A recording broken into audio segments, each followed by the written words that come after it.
राघव और नंदिनी की दोस्ती पूरे मोहल्ले में मिसाल थी। बचपन से ही दोनों साथ खेलते, झगड़ते और फिर हंसते हंसते मनाते। मोहल्ले के पुराने बरगद के पेड़ के नीचे उनकी अनगिनत यादें दबे पत्तों की तरह बिखरी पड़ी थी। नंदिनी हमेशा कहती, राघव तुम मेरे बेस्ट फ्रेंड हो, हमेशा रहोगे ना? और राघव मुस्कुराकर सिर हिला देता। लेकिन उसके दिल में सिर्फ दोस्ती नहीं थी, उसे नंदिनी से प्यार था।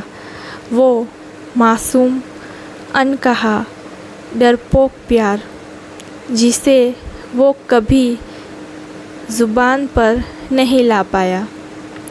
फिर एक दिन अचानक सब बदल गया। राघव का परिवार काम के सिलसिले में शहर छोड़कर दिल्ली चला गया। मोहल्ले की वही गलियां, वो बरगद और नंदिनी सब राघव की आँखों में धुंधली तस्वीर बनकर रह गए। 10 साल बीत गए। राघव अब 27 का हो चुका था। एक बड़ी कंपनी में इंजीनियर था, लेकिन दिल के किसी कोने में हमेशा अधूरापन महसूस करता था। कई बार सोशल मीडिया पर नंदिनी को ढूंढने की कोशिश की, मगर उसकी प्रोफाइल कभी नहीं मिली। जैसे वो इस डिजिटल दुनिया से कोसों दूर हो। लेकिन किस्मत का खेल बड़ा अजीब होता है। 5 अक्टूबर की सुबह राघव अपने शहर, वहीं पुराना कस्बा, कई साल बाद लौटा। वजह थी एक पुराने दोस्त की शादी।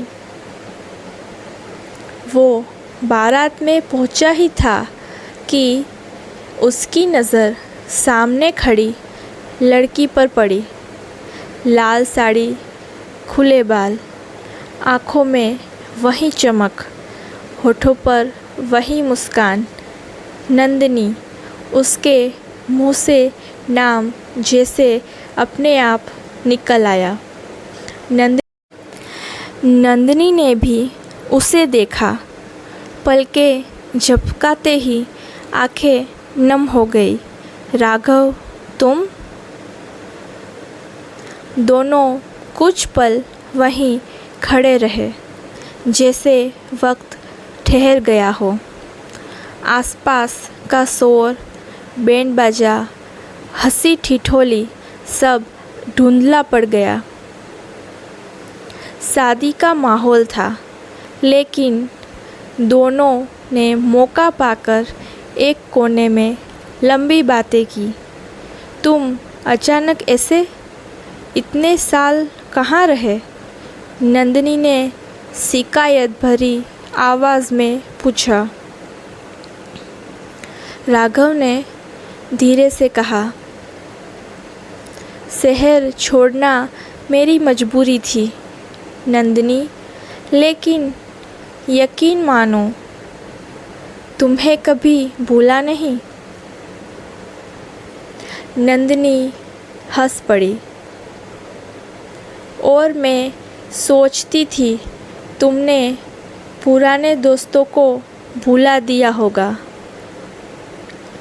राघव बस उसे देखता रहा।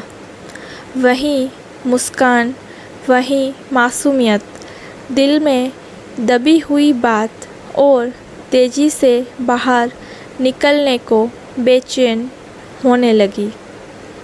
रात का वक्त था। शादी के बाद का फंक्शन ख़त्म हो चुका था। राघव और नंदिनी छत पर खड़े थे। आसपास में तारे टिमटिमा रहे थे। याद है बचपन में हम तारे गिनते थे? नंदिनी ने कहा। हाँ, और तुम हर बार मुझसे जीत जाती थी। दोनों हंस पड़े। फिर अचानक नंदिनी ने धीमे स्वर में कहा, राघव, तुम्हारे जाने के बाद मैं बहुत अकेली हो गई थी। तुम्हारे बिना वो मोहल्ला, वो गली सब सूना लगने लगा। कई बार लगा तुम्हें खत लिखूं, लेकिन पता ही नहीं था कहाँ भेजूं। राघव का दिल कसक उठा। यही तो वो सुनना चाहता था। उस रात राघव देर तक सो नहीं पाया। दिल कह रहा था अब और नहीं। अगर आज नहीं कहा तो कभी नहीं कह पाऊँगा। अगली सुबह उसने नंदिनी को बरगद के उसी पुराने पेड़ के नीचे बुलाया। वही जगह जहाँ उनके बचपन की अनगिनत यादें छुपी थी। नंदिनी आई तो राघव कुछ पल चुप रहा। फिर गहरी सांस लेकर बोला, नंदिनी, मुझे एक बात कहनी है जो बचपन से दिल में दबा कर रखी थी। तुम्हारे जाने के बाद मुझे समझ आया कि तुम्हारे बिना मैं अधूरा हूँ।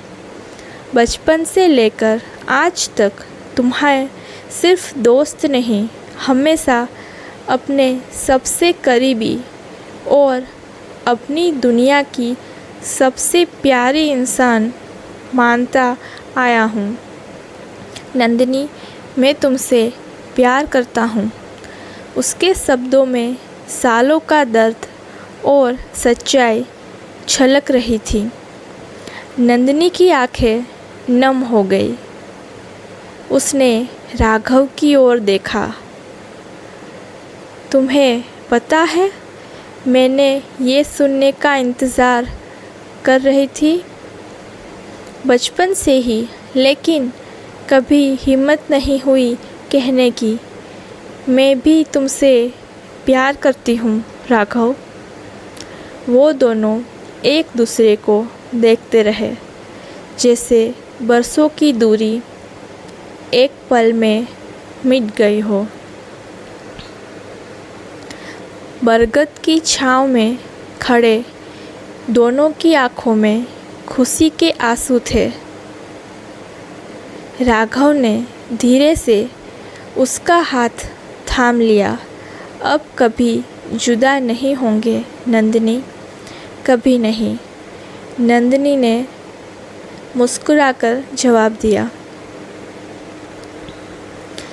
हवा हल्की सी चली, पत्ते झूम उठे और जैसे सारी दुनिया ने उनके मिलन का जश्न मना लिया। कुछ ही महीनों में राघव ने परिवार को सब बताया।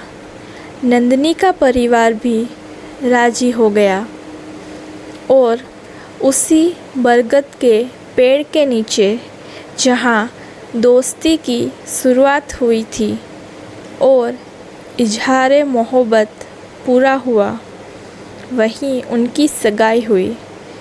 लोग कहते हैं बचपन की दोस्ती अक्सर बिखर जाती है, पर कभी कभी वही दोस्ती सबसे खूबसूरत प्यार में बदल जाती है। राघव और नंदिनी की कहानी यही कहती है। सच्चा प्यार चाहे जितना देर से लौटे, अगर दिलों में जगह बनी रहे तो वो अधूरा नहीं रहता। तुम्हारे बिना अधूरा। अब ये वाक्य दोनों की ज़िंदगी से मिट चुका था।